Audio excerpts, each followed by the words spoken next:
మనం ఏం చేస్తున్నాము, అన్నీ వదిలేసి మంచి అంతా వదిలేసి ఇలా ఇప్పుడు అమెరికా వాళ్ళు నీకు నాకు ఇష్టమైతే ఓకే అనుకుంటారు. అక్కడేం తప్పు కాదు. మనం అలా కాదు కదా. సేమ్ అదే అమెరికా అని కాదు, విదేశాల్లో దీనికి అంత ఇంపార్టెన్స్ ఉండదు. కట్టుబడి ఉండటం, పెళ్ళి అట్లాగా. ఒక మనకి ఆ కట్టుబాట్లన్నీ ఉన్నాయి. అవన్నీ వదిలేస్తున్నాం మనం.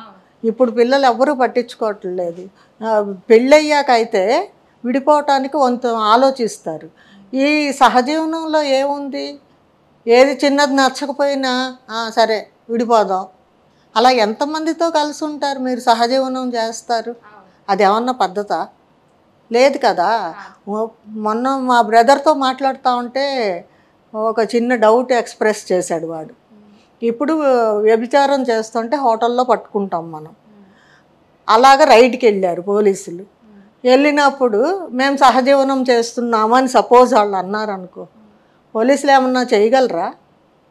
సహజీవనం తప్పు కాదు, వ్యభిచారం తప్పు. మళ్ళా మరి మనం ఆ పేరు పెట్టేసుకోవచ్చు కదా. వాళ్ళు ఇదంతా మరి మేధావులు, జడ్జిమెంట్ చెప్పేవాళ్ళు, వీళ్ళంతా ఆలోచించాలి కదా.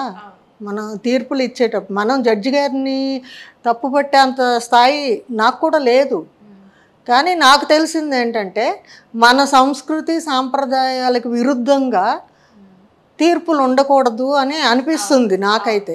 ఇప్పుడు సహజీవనం తప్పు కాదు అని అనబట్టే కదా. ఇప్పుడు రేపు వ్యభిచారం అలా జరిగితే ఇంకేమైపోతుంది మన దేశం?